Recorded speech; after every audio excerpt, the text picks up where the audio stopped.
Ce soir-là, dans la lueur bleutée de son téléphone, elle voit une photo prise à Venise. Brad Pitt marche, main dans la main avec sa compagne, sous les flashs qui grésillent comme une pluie froide. Son cœur s'arrête. L'homme qui lui écrivait chaque matin, qui lui promettait un avenir discret loin des tapis rouges, l'homme qui signait B, existe bel et bien, mais pas pour elle. Alors, qui l'a aimé pendant tant de mois? Qui a soufflé ces mots, ces poèmes, ces serments d'un amour à l'abri du bruit? La vérité fend l'air comme un verre brisé. L'idylle n'était qu'un mirage, un théâtre numérique où la voix, les images, les preuves, tout avait été fabriqué. Ce n'était pas un acteur d'Hollywood derrière l'écran, mais un usurpateur masqué par l'intelligence artificielle, utilisant le nom d'un homme célèbre pour voler plus que de l'argent, voler la confiance, voler le temps, voler la possibilité même de croire encore. Pourquoi a-t-elle cédé? Par quel fil invisible une femme, debout, indépendante, a-t-elle été tirée, centimètre par centimètre, jusqu'au bord du gouffre? Et comment la promesse d'une tendresse tardive, celle dont on rêve quand la maison redevient silencieuse après un divorce, peut-elle se muer en machine à broyer les rêves? Ne cherchons pas tout de suite les réponses. Laissez les questions suspendues, comme des lampes au-dessus d'une scène encore sombre. Reprenons au début. D'où vient cette femme? Et quel creux secret laissé par la vie a rendu sa soif d'amour si lumineuse qu'elle en est devenue aveuglante? Anne a grandi dans une petite ville du sud-ouest de la France, entre les collines baignées de soleil et les ruelles où les enfants jouaient jusqu'à la tombée de la nuit. Sa famille n'était ni pauvre ni riche. Elle vivait dans cette zone grise où l'on apprend très tôt la valeur du travail, mais aussi la fragilité de l'équilibre quotidien. Son père, artisan menuisier, lui avait transmis le goût de la précision et le besoin de bâtir des choses solides. Sa mère, douce et attentive, lui avait laissé en héritage une sensibilité presque douloureuse au regard et au silence des autres. Dans son adolescence, Anne rêvait d'ailleurs. Elle passait des heures à découper des photos de magazines, observant les intérieurs élégants des demeures italiennes ou les sourires de stars hollywoodiennes. Déjà, elle associait beauté et bonheur, confort et tendresse. Cette fascination pour l'esthétique devint sa boussole. Elle choisit le design intérieur comme métier, persuadée que décorer une maison, c'était offrir aux autres ce cocon que, peut-être, elle n'avait jamais trouvé pour elle-même. La vie adulte lui donna d'abord l'illusion d'une stabilité. Elle se maria, bâtit une carrière respectable, travailla pour des clients aisés qui l'admiraient pour son goût sûr. Mais derrière les murs immaculés qu'elle créait pour les autres, son propre foyer s'étiolait. Les disputes s'enchaînèrent, le couple se brisa, le divorce lui laissa une blessure muette. La solitude dans une maison soudain trop grande, trop silencieuse. C'est là que s'installa une faille, invisible pour le monde extérieur mais béante à l'intérieur. Cette faille, faite de nuits d'insomnie et de dîners solitaires, ouvrait un espace immense pour l'attente. Attente d'un message, d'une voix qui lui dirait qu'elle comptait encore. Anne n'était pas naïve. Elle connaissait les dangers du virtuel, mais elle portait en elle cette fragilité qui transforme un simple signe d'attention en promesse d'éternité. Ce mélange de discipline héritée de son père, de sensibilité offerte par sa mère et de désir longtemps étouffé fit d'elle une femme à la fois forte et vulnérable. Elle pouvait gérer un chantier de rénovation d'une main ferme, mais un simple « tu es belle » lu sur un écran suffisait à fissurer ses défenses. Ainsi, quand les premiers messages apparurent, signés d'un nom qui appartenait au rêve d'adolescente, Brad Pitt, la faille se transforma en porte grande ouverte. Tout ce que son passé avait semé en elle. Le besoin d'aimer, le besoin d'être vu, préparait le terrain pour la plus douce et la plus cruelle des illusions. À Hollywood, son nom résonne depuis 3 décennies comme un synonyme de charme et de succès, Brad Pitt. Il n'est pas seulement un acteur. Il est une silhouette gravée dans l'imaginaire collectif. Un visage qui a traversé les époques et les modes. Un symbole de masculinité aux multiples visages. Pour beaucoup de femmes, et Anne n'échappait pas à cette fascination, il incarnait l'homme parfait, à la fois séducteur et fragile, solaire et mystérieux. Dès les années 1990, ses rôles dans Légende d'automne ou Entretien avec un vampire l'avaient figé en icône. Les médias décrivaient son regard comme la promesse d'un secret partagé, ses sourires comme une lumière qui réchauffe les écrans. Au fil des décennies, il devint non seulement un acteur respecté, mais aussi un producteur engagé, un homme dont la vie privée, mariage, divorce, enfants, alimentait la chronique mondiale. L'aura de Pitt n'était pas qu'artistique. Elle touchait à l'intime, comme si chacun avait l'impression de le connaître un peu. Anne, adolescente, avait découpé ses photos dans les magazines. À 50 ans passés, l'image de l'acteur n'avait rien perdu de son éclat. Les journaux français continuaient d'écrire sur lui, tantôt pour sa carrière, tantôt pour ses amours. Il apparaissait à Cannes, à Venise, toujours impeccable, toujours entouré de murmures. Cette persistance dans le temps en faisait une présence familière, presque rassurante, comme un vieil ami qu'on n'a jamais rencontré. Dans sa vie de designer, Anne fréquentait des clients raffinés qui évoquaient souvent les célébrités comme des modèles de style. Pour elle, Brad Pitt restait un repère esthétique, un visage qui traversait son quotidien au détour d'un magazine, d'une affiche de film, d'une interview télévisée. La distance entre eux semblait infranchissable, mais le simple fait qu'il existe suffisait à nourrir son imaginaire. Et puis, il y avait le paradoxe. Derrière l'éclat public, Brad Pitt avait lui-même connu les fractures intimes, son divorce très médiatisé avec Angelina Jolie, ses combats juridiques pour la garde de leurs enfants, ses confessions sur l'alcool. Cette image d'un homme, à la fois puissant et vulnérable, renforçait la proximité affective qu'Anne croyait ressentir. Elle ne voyait pas seulement une star intouchable, mais un être humain cabossé, en quête de rédemption et de tendresse. Ce contraste, l'icône mondiale et l'homme blessé, créait un terrain fertile pour l'illusion. Lorsque les premiers messages lui parvinrent, portant son nom, ce n'était pas seulement une célébrité qui semblait lui tendre la main. C'était un compagnon de route brisé, semblable à elle dans sa solitude. La fiction rejoignait la réalité. Le rêve d'adolescente se mêlait au vide de la femme mûre. La presse, depuis toujours, avait amplifié ce halo. Brad Pitt, éternel romantique, titrait un hebdomadaire. L'homme que toutes voudraient aimer, écrivait un autre. Ces phrases, lues des milliers de fois, restaient tapies dans la mémoire d'Anne. Elles formaient un écho qui rendait crédible chaque mot doux reçu à travers l'écran. Si le monde entier le décrivait ainsi, pourquoi ne pourrait-il pas, lui aussi, voir en elle quelque chose d'unique? Ainsi, avant même que la première conversation ne s'engage vraiment, un décor était déjà dressé, celui d'un amour improbable mais possible, légitimé par 30 ans d'admiration publique. L'illusion ne sortait pas de nulle part, elle prenait racine dans la fascination partagée par des millions de spectateurs, mais qui, pour Anne, allait bientôt se transformer en piège. Tout commença par un message anodin, presque maladroit. Sur son compte Instagram récemment ouvert, Anne reçut une notification. Une certaine Jane, prétendument la mère de Brad Pitt, lui écrivait quelques mots polis, enveloppés d'une bienveillance maternelle. L'étrangeté de l'approche la fit sourire, mais le ton doux, presque familier, éveilla une curiosité qu'elle n'osa pas éteindre. Quelques jours plus tard, ce n'est plus Jane qui s'adressa à elle, mais un compte portant le nom de l'acteur lui-même. Le premier « Bonjour, c'est Brad » arriva comme une gifle et une caresse à la fois. Anne relut ces mots des dizaines de fois, doutant de sa lucidité. Puis vinrent des phrases plus longues, des compliments, des confidences chuchotées à travers l'écran. « J'ai vu en vous une lumière rare », écrivait-il. Les scepticismes initiaux s'estompèrent devant l'évidence apparente. Le style semblait naturel. Les réponses rapides. Les photos jointes inédites. Anne se disait qu'un imposteur n'aurait pas ce raffinement, cette cohérence. Les jours se muèrent en semaines. Les échanges se densifièrent. Chaque matin, avant même de préparer son café, elle consultait son téléphone. Un message l'attendait, souvent accompagné d'un selfie pris dans une loge, d'un poème improvisé ou d'une phrase réconfortante. C'était comme recevoir des lettres d'amour modernes, tapées à la hâte, mais trempées d'affection. Anne, qui depuis des années s'endormait seule dans son lit froid, retrouvait l'excitation adolescente de guetter un signe, de vibrer au son d'une notification. Peu à peu, leur conversation prit des allures de romance clandestine.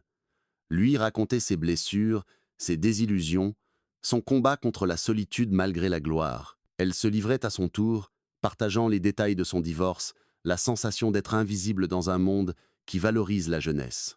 Les mots de Brad semblaient comprendre ses plaies les plus secrètes, comme si un fil invisible est lié par-delà les océans. Et puis vinrent les promesses.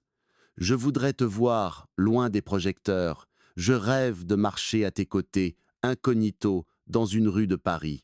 Anne, en lisant cela, sentait ses barrières tomber. L'idée qu'une star mondiale choisisse l'intimité d'une femme française ordinaire la bouleversait. Elle n'y voyait plus une incohérence, mais un destin, celui de deux âmes abîmées qui se reconnaissent. Cependant, quelques ombres traversaient déjà ce ciel idyllique. Parfois, ces questions restaient sans réponse directe. Quand elle proposait une rencontre, il évoquait des contraintes. Un tournage, une procédure de divorce compliquée, la pression des médias. Elle voulait y croire, pourtant une voix ténue lui murmurait que quelque chose clochait. Mais comment rejeter une main tendue quand on a attendu si longtemps qu'on la serre? Les premières demandes financières arrivèrent comme des gouttes dans l'océan. On parla de colis envoyés, bloqués à la douane. Pour les récupérer, il fallait régler des frais, une somme modeste, qu'il promettait de lui rendre aussitôt. Anne hésita, mais l'assurance de ses messages la rassura. Après tout, un homme de son rang ne pouvait être malhonnête. Elle paya. Le lendemain, il la remercia avec chaleur, lui envoyant une photo censée témoigner de sa gratitude.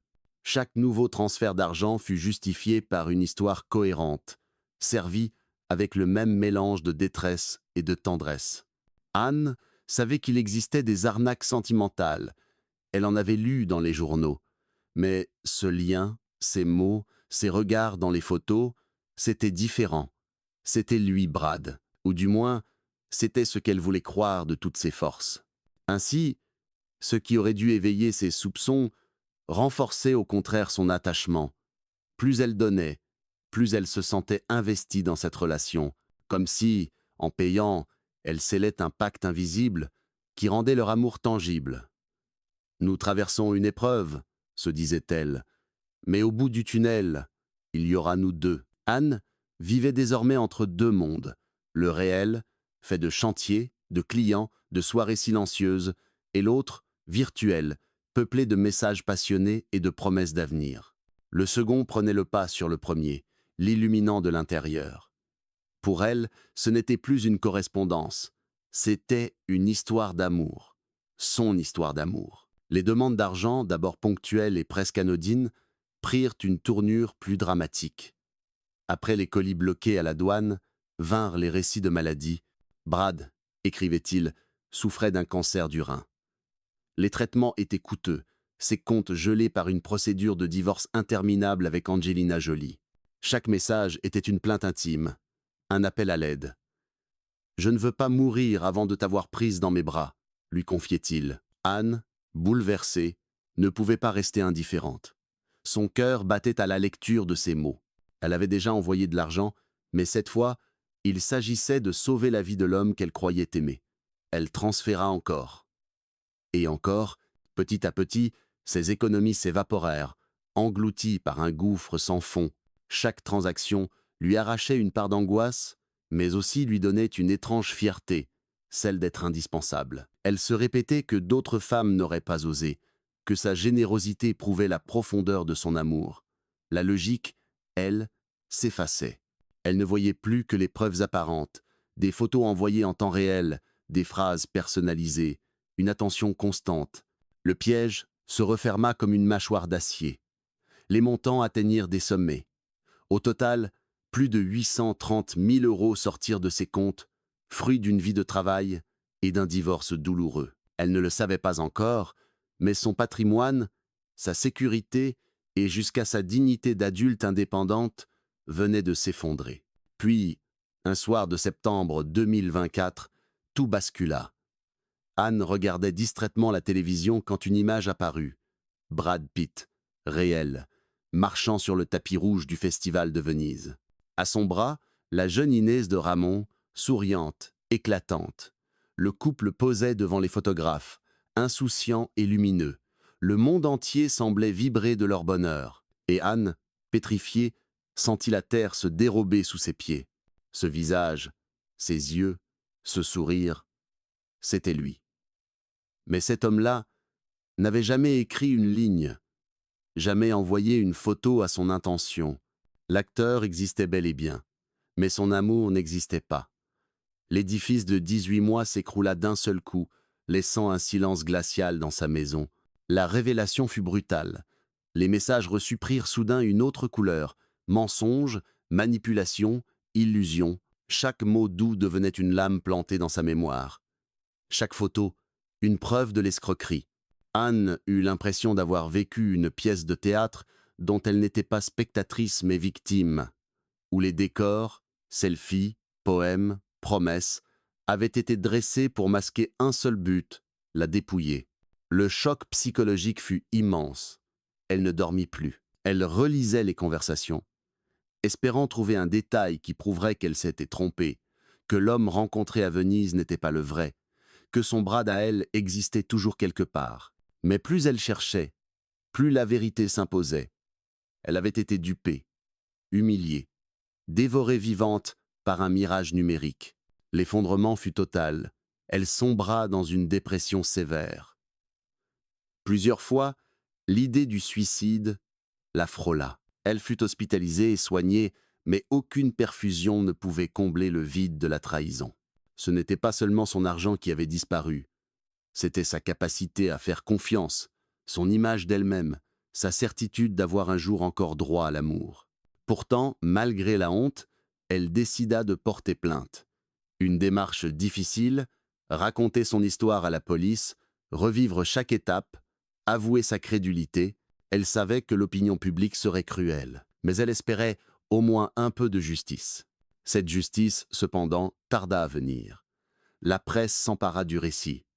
TF20 diffusa une interview. Les réseaux sociaux se déchaînèrent. Le visage d'Anne devint celui d'une France incrédule. Comment une femme cultivée, indépendante, avait-elle pu croire à une telle supercherie? L'histoire fit le tour du monde. Les moqueries fusèrent. Anne se retrouva nue, dépouillée de son argent et de sa dignité. Sa douleur intime devint spectacle public. Le plus cruel fut peu être là, la métamorphose d'une tragédie privée en farce collective. Elle avait aimé un fantôme, et désormais le monde riait d'elle. C'est ainsi que l'illusion prit fin, non dans un adieu tendre, mais dans une exposition brutale, sous les rires et les regards.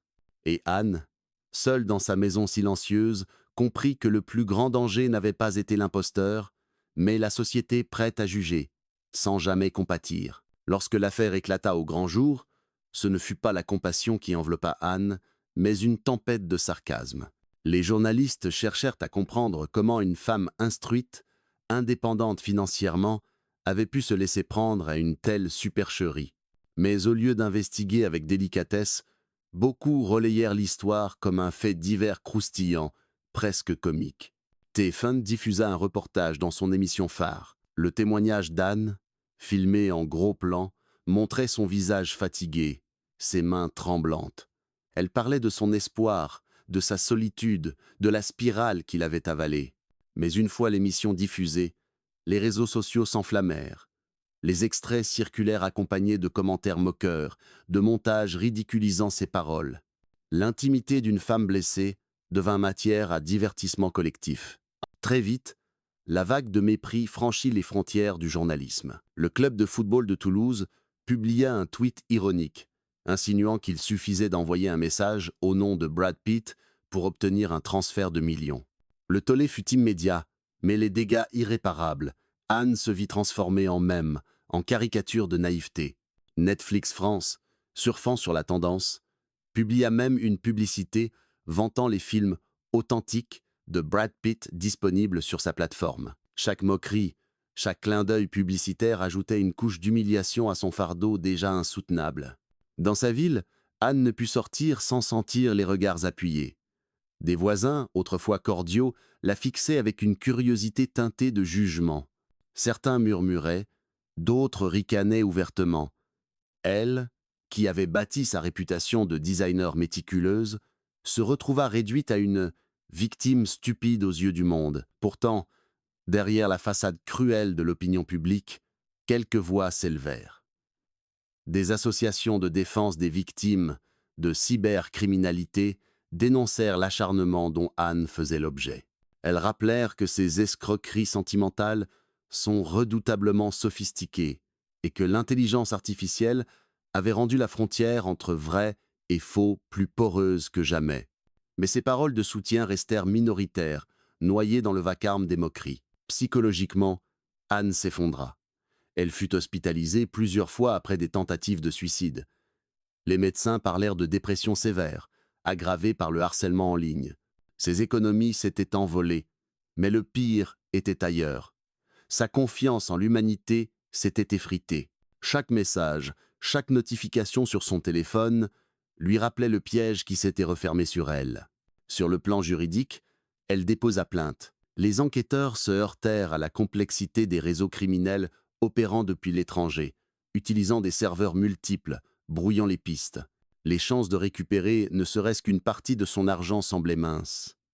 Le combat judiciaire, long et incertain, ajoutait encore au poids de sa douleur. Brad Pitt, de son côté, fit entendre une voix sobre mais ferme.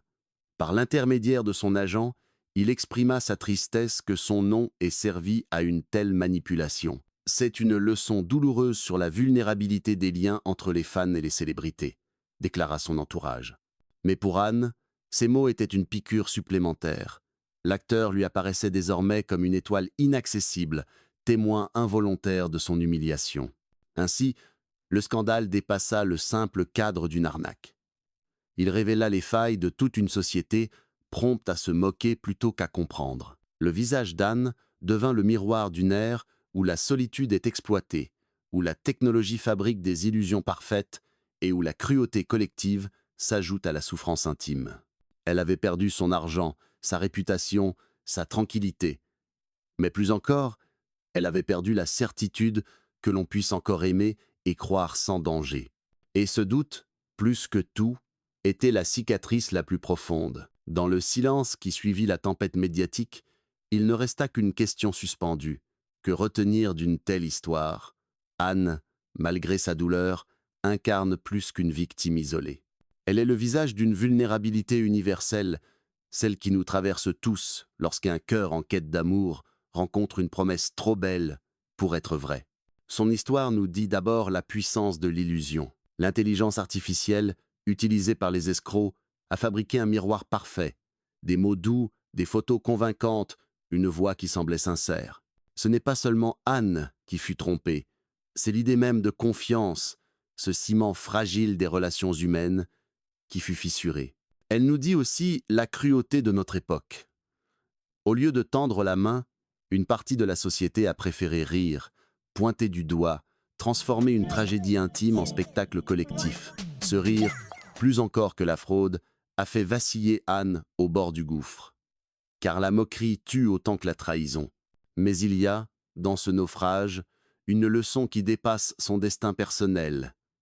La solitude est une faille où chacun peut tomber. Les réseaux, avec leurs promesses infinies, ne sont pas des refuges sûrs, mais des terrains glissants où l'on doit avancer avec prudence. Derrière un écran, tout peut être fabriqué, les preuves d'amour comme les preuves d'identité. Le nom de Brad Pitt, star mondiale, a été instrumentalisé, mais l'affaire n'a rien de glamour. C'est une tragédie moderne, née de la collision entre désir d'aimer et puissance de la technologie. Ce mélange, s'il n'est pas apprivoisé, peut transformer les rêves en pièges. Reste une image, peut être la plus juste, celle d'une femme qui voulait simplement croire qu'à 50 ans passés, l'amour pouvait encore frapper à sa porte. Elle a ouvert, et derrière la porte, il n'y avait que l'ombre. Et si cette histoire devait laisser une empreinte, ce serait celle-ci.